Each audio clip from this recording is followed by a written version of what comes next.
Journey to Philadelphia, the meeting that changed the world.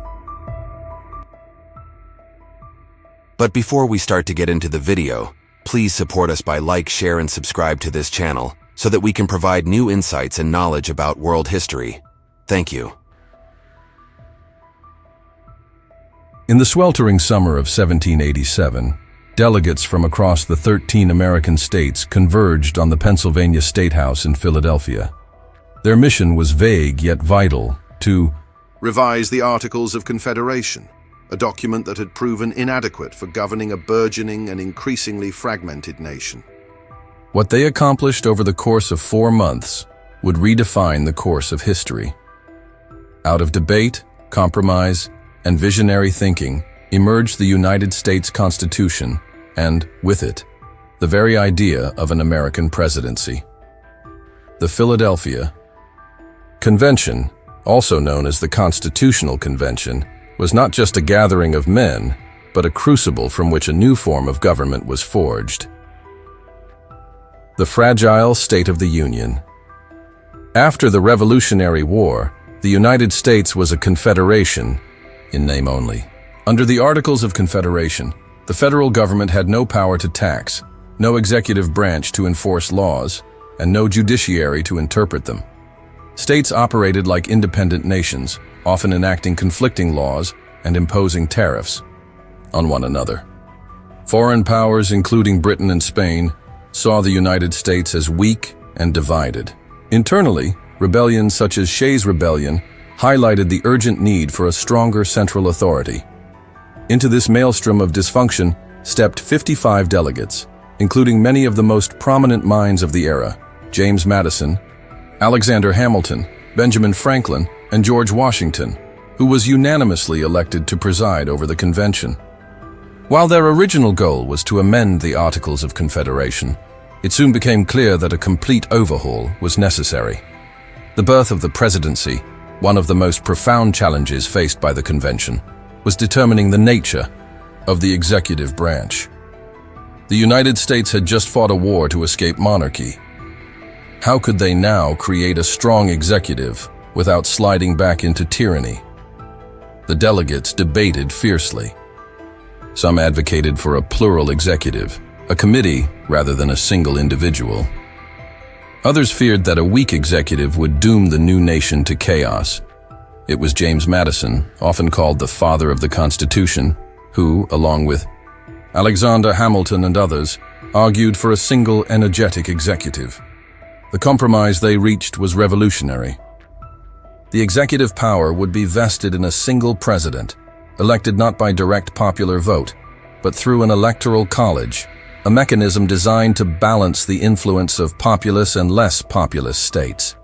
The president would serve a 4-year term with the possibility of re-election and would be endowed with significant powers: the ability to veto legislation, command the military, make treaties with Senate approval, and appoint federal officials and judges. Yet, just as crucial as the powers granted were the checks placed upon them. The president could be impeached by Congress for high crimes and misdemeanors. This delicate balance between authority and accountability was an innovation born of both philosophical ideals and practical necessity. Debate, compromise, and innovation. The process of crafting the presidency was emblematic of the convention as a whole. The delegates were men of differing interests and ideologies, representing agrarian southern states and mercantile northern ones, large states and small. Compromise was essential. One key compromise was the Connecticut Compromise, which established a bicameral legislature with proportional representation in the House and equal representation in the Senate. This same spirit of give and take shaped the presidency. Concerns about executive overreach were assuaged by separating powers among 3 branches of government: executive, legislative, and judicial. This structure, known as the system of checks and balances, ensured that no single branch could dominate the others. The very existence of a president was a radical idea. No other republic in history had succeeded in creating a powerful executive without lapsing into autocracy. The framers studied ancient Rome and contemporary European systems to avoid past pitfalls. Their answer was not only institutional constraints, but also a reliance on civic virtue and public accountability.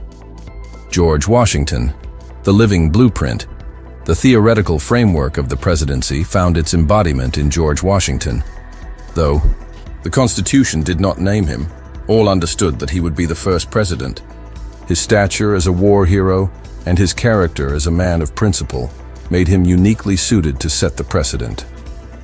Washington's decision to voluntarily step down after 2 terms cemented the principle that the president was a servant of the people, not a ruler for life. His leadership style, modest yet firm, set the tone for the office and helped solidify the legitimacy of the new federal government. He refused to be called anything more regal than Mr. President, reinforcing the democratic ethos that underpinned the entire constitutional project. A lasting legacy, the convention adjourned on September 17, 1787, with 39 of the 55 delegates signing the final document.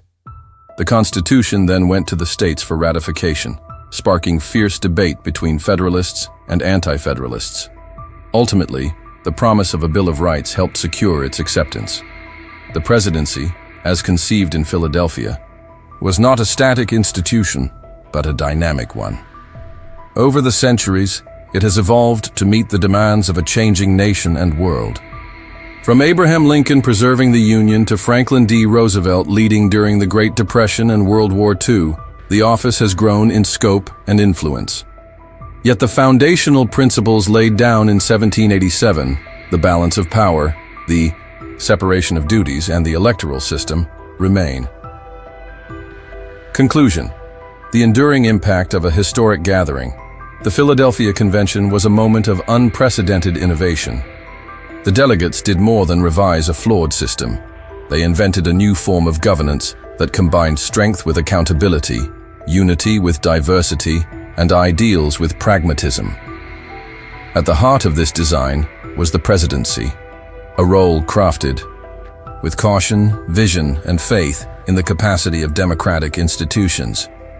In creating the office of the president, the framers did not simply fill a vacancy in a new government.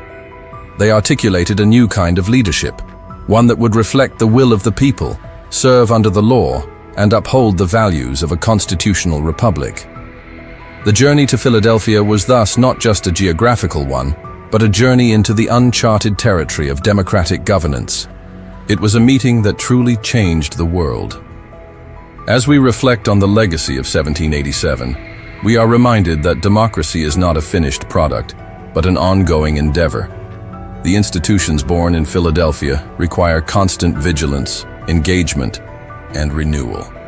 The office of the president, conceived in both caution and hope, continues to embody the promise and challenge of self-government in a diverse and ever-changing nation.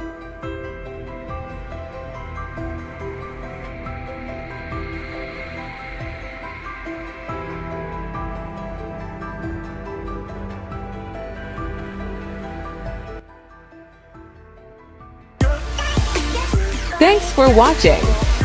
Please like, share and subscribe if you like videos like this. Thank you.